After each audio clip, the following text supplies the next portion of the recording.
Salut les mathématiciens, aujourd'hui on se retrouve pour un nouveau petit concept un peu rigolo. Ah ouais, je fais des trucs de plus en plus marrants sur ma chaîne. Aujourd'hui on va se promener cette fois-ci sur le Reddit de maths, hein. On a déjà fait des promenades sur Wikipédia. Maintenant ça va être sur le Reddit, donc pour ceux qui savent pas, Reddit c'est une sorte de réseau social où on peut créer en fait plein de forums sur un thème très particulier. Donc là en l'occurrence il y a un forum sur les mèmes de mathématiques, un peu comme sur mon serveur Discord d'ailleurs, il y a un salon dédié aux mèmes de mathématiques, hein. D'ailleurs il se remplit assez régulièrement. Et donc tous les mèmes que l'on va voir aujourd'hui, on va évidemment les analyser mathématiquement, on va pouvoir les critiquer, les débunker s'il y a besoin. En tout cas, j'ai hâte de les découvrir. Je ne me suis pas spoilé, j'avais très envie franchement de regarder un peu ce qui se faisait, mais non, je me suis dit, allez, pour la vidéo, ça va être sympa d'avoir des réactions très authentiques. Et donc, allons-y, c'est parti. Alors évidemment, la plupart des mèmes vont être en anglais, je vais essayer de les traduire du moins comme je peux. Savais-tu que 2 était le seul nombre premier pair? Ce à quoi on répond, non, trou du cul de merde. 3 est aussi le seul nombre premier divisible par 3. Ouais, c'est drôle, bon, j'avoue que c'est vrai que 2, le seul nombre premier pair, c'est quelque chose que j'ai souvent déjà dit plusieurs fois, peut-être même sur cette chaîne. Mais en fait, quand on revient à la définition de ce qu'est un nombre pair, bah un nombre pair, c'est juste un nombre divisible par 2. Et donc tous les nombres premiers sont les seuls nombres premiers divisibles par eux-mêmes, par définition d'un nombre premier, j'ai envie de dire. Donc c'est vrai que la divisibilité par 2, c'est un peu la seule divisibilité où on a vraiment posé un mot dessus, un pair ou un pair, mais je ne crois pas qu'il y ait d'équivalent pour, par exemple, pour la divisibilité par 3. Alors peut-être que ça existe d'ailleurs, j'en sais rien, mais je crois pas. Et c'est vrai que si on revient à la définition, bah en fait, c'est une assertion qui est en fait triviale et qui est pas si étonnante que ça. Alors là, d sur dx de f de x est égal à 2x, ok, il faut trouver donc une primitive de ce truc-là. Et donc qu'est-ce qu'il obtient? Donc ce qu'il fait, c'est qu'en fait, il divise de chaque côté par d sur dx, du coup il inverse la fraction, on a dx sur d. C'est n'importe quoi. Ensuite, il réinverse encore de chaque côté. Il obtient moins 1 sur 2x carré. Ok, puis en réinversant encore... Ok, il fait des inversions d'inversions. Ah, question de tu peux m'aider. Pourquoi tu rigoles? On n'a vraiment pas le droit de faire ça? Ah bah non, non. Ça, évidemment, c'est n'importe quoi. Hein. C'est pas comme ça qu'on manipule des d sur dx, des dérivés. Évidemment, c'est pas comme ça. Bon, ok, c'est gentil. J'ai enfin trouvé la racine carrée. Wow, c'est vraiment naturel, ça? Désolé, cette racine, ça fait pas naturel du tout. Et ok, ça me fait penser un peu à la blague de ces 4 qui se promènent en forêt, puis d'un seul coup il tombe et il devient un 2. Qu'est-ce qui s'est passé? Bon bah il s'est pris une racine, voilà. Ouais, c'est le genre de jeu de mots pourri, j'aime bien. Don't drink and derive. Bah ça c'est un mème qui marche qu'en anglais, parce qu'en fait, c'est le mot drive. Drive qui veut dire donc conduire en anglais, la derive ça ressemble à drive, derive qui veut dire dériver. Donc effectivement là, il ne faut surtout pas boire et dériver, donc ouais, c'est un jeu de mots qui marche qu'en anglais, c'est dommage. Je suis né pour donc faire ça, et je suis forcé à faire ça. Alors j'ai peut-être pas la ref. Alors ça doit être une formule... Ah, c'est la fonction gamma. Même ces trucs-là, ça ressemble à des trucs de physique. J'ai pas la ref. Le titre est laissé en exercice au lecteur. Ah, ça, on aime bien dire ça. Hein. Ok, donc les mathématiciens cernés par les flammes. En plus, il y a un extincteur. Une solution existe. Le mec il attend, puis il boit son café à la fin. Bah, c'est vrai qu'en logique classique, en fait, quand on nous demande de prouver qu'il existe quelque chose qui vérifie telle propriété, on nous demande pas forcément de déterminer un tel objet. On nous demande pas forcément de le construire, en tout cas, cet objet. Parfois, certains théorèmes nous permettent de justifier l'existence sans forcément construire l'objet en question. C'est le cas, par exemple, pour prouver qu'une fonction est surjective. Pour prouver qu'une fonction est surjective, il faut en fait prouver que pour tout élément de l'ensemble d'arrivée de la fonction, il existe un antécédent par la fonction dans l'ensemble de départ. Et on nous demande pas forcément d'exhiber, on va dire, une réciproque de la fonction. Bon, réciproque, ça marche que quand la fonction est bijective. Et en tout cas, on nous demande pas de trouver ces antécédents. Parfois, un théorème suffit à justifier que cet antécédent existe. Je me permets de faire une courte interruption dans cette vidéo que tu es en train de visionner avec tellement de plaisir, pour te rappeler que cette chaîne, si elle peut perdurer financièrement dans le temps, c'est évidemment grâce, entre autres, à la monétisation YouTube, mais qui est très faible, grâce aux sponsorisations qui sont aussi très aléatoires, mais aussi grâce aux dons que tu peux faire sur la plateforme Tipeee. Tous les dons sont évidemment les bienvenus, mais n'oublie pas qu'en fonction de ton don, tu auras accès à des avantages exclusifs, comme des rôles spécifiques sur mon serveur Discord, des cours particuliers gratuits, des emojis ou des mets d'élèves à ton effigie. Bref, plein de trucs intéressants. Si tu veux me soutenir financièrement, le lien est dans la description. Ok, alors Taylor Swift... J'ai pas la ref de celle-là. Et ça, c'est le développement en série entière de la fonction exponentielle, mais après le logo, je connais pas. Ah, une réaction de Mayday. Ça fait référence aux formules de Taylor, et pour le logo, il s'agit simplement du langage de programmation Swift. Ah, bah oui, pour Taylor, ok. Ah, mais le logo de Swift, je connaissais pas. C'est encore la même chose. C'est le développement en série entière du sinus avec une voiture, mais j'ai pas la ref. C'est qui McLaren? Ah, c'est un constructeur automobile, ok. Ceci explique cela. Le théorème des 4 couleurs ne marche pas à cause des îles.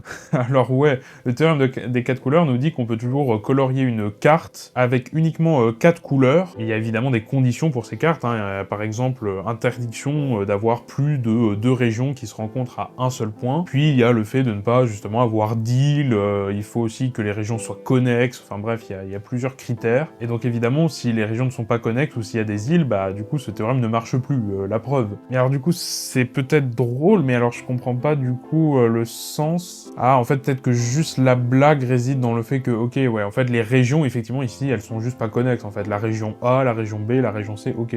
Les régions, c'est pas les îles, du coup.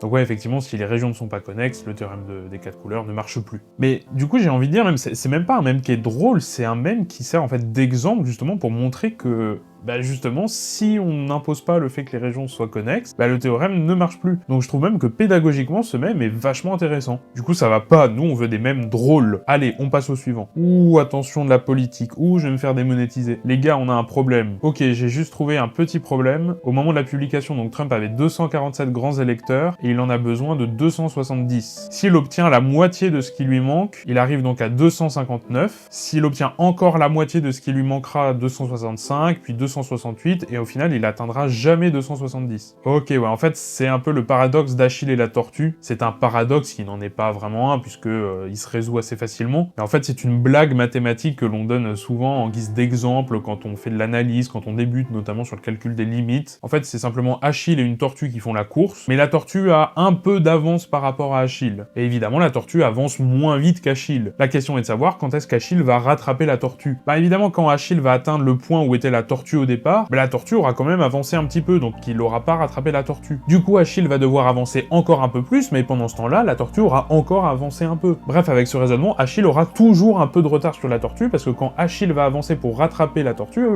aura quand même avancé, donc au final, Achille ne l'aura pas rattrapé. Donc en poursuivant ce raisonnement à l'infini, bon bah Achille ne rattrapera jamais la tortue. Et donc ce paradoxe se résout facilement, parce que si on fait la somme des temps qu'il faut à Achille pour atteindre le point où était la tortue à l'étape précédente, et ben cette somme est bornée, elle est finie. Donc en réalité, il faudra un temps fini pour qu'Achille rattrape la tortue. Et donc là, c'est un peu le même genre de paradoxe auquel on a affaire ici avec Donald Trump et Kamala Harris.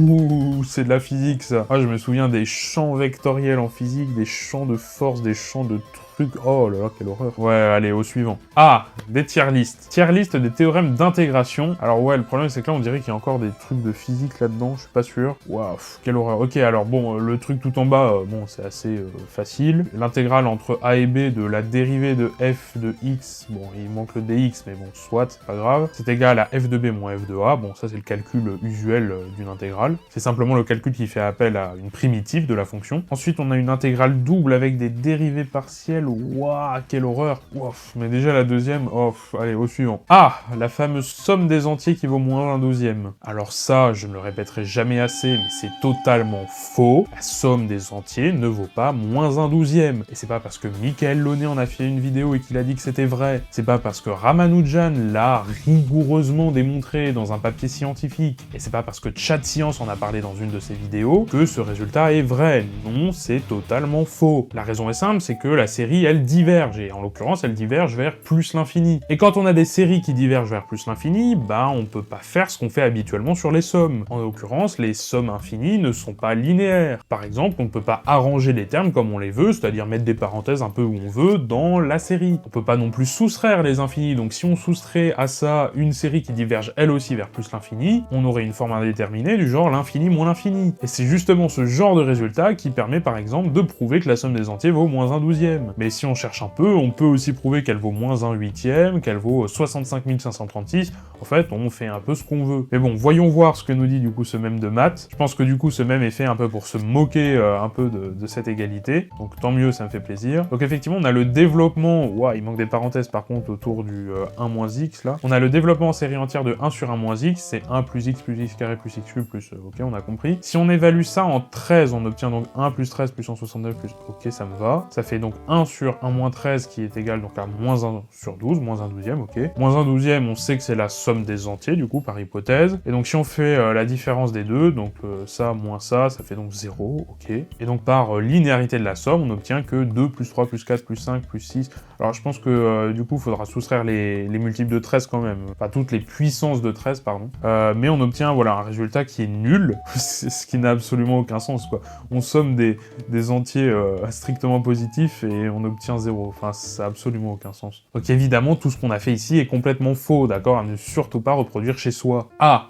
Encore une tier list. C'est quoi ces formules? Elles sont trop compliquées, là. C'est pas de mon niveau. En vrai, j'exagère. L'intégrale avec le sinus puissance n, tout ça, en vrai, je pourrais me débrouiller, mais... Ok, ouais, donc en A, on a l'intégration par partie. Ok, en S, on a le changement de variable. Ok, ça me va, mais après, il y a quand même deux formules qui n'ont rien à voir avec les intégrales. Ah oui, parce que, oui, une intégrale, ça permet de calculer l'aire sous une courbe, et puis là, on a l'aire d'un triangle, du coup. Bon, allez, on se pose pas de questions, on passe au suivant. Ah, là, on a une formule de Taylor, en tout cas, ça ressemble. Ok, et le X, c'est un bonhomme. Ok, c'est un même gentil, voilà, rien à ajouter.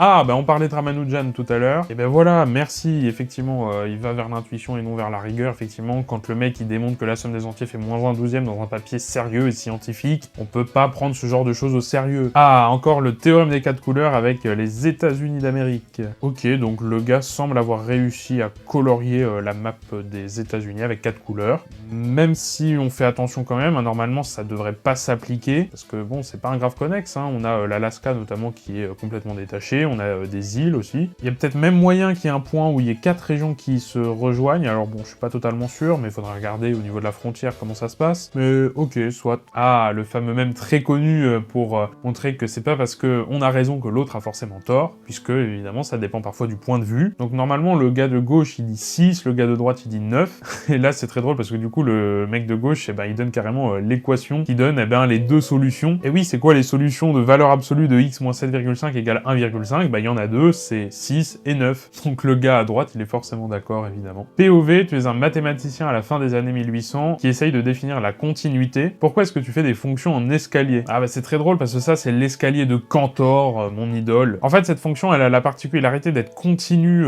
partout et d'être dérivable presque partout et de dériver nulle presque partout. En tout cas, à tous les endroits où la fonction est dérivable, la dérivée vaut 0. Et pourtant, la fonction est croissante, alors que quand on a une dérivée nulle, on pourrait s'attendre à avoir une fonction constante. Ou alors on pourrait s'attendre à avoir seulement des points isolés, sauf que la fonction serait pas continue. Bah là on a un exemple de fonction continue qui fonctionne bien, et donc merci Cantor pour ce merveilleux exemple. Mon petit ami m'a envoyé un message pour me demander ce que je voulais pour le dîner. J'ai dit, est-ce que tu peux me faire des nuggets de poulet? J'ai ensuite ajouté un petit emoji cœur. Il m'a cuisiné 2 nuggets. Ouais, c'est un même mignon, évidemment, l'emoji cœur, strictement inférieur à 3, ok, on a compris. Au début, je pensais que ça allait être la blague des logiciens qu'on fait souvent. C'est un cuisinier qui demande à un logicien, est-ce que vous voulez manger de la viande ou du poisson? Ce à quoi le logicien répond oui. Je te laisse méditer sur cette phrase. Euclide, quand il a découvert que 2 triangles identiques étaient identiques.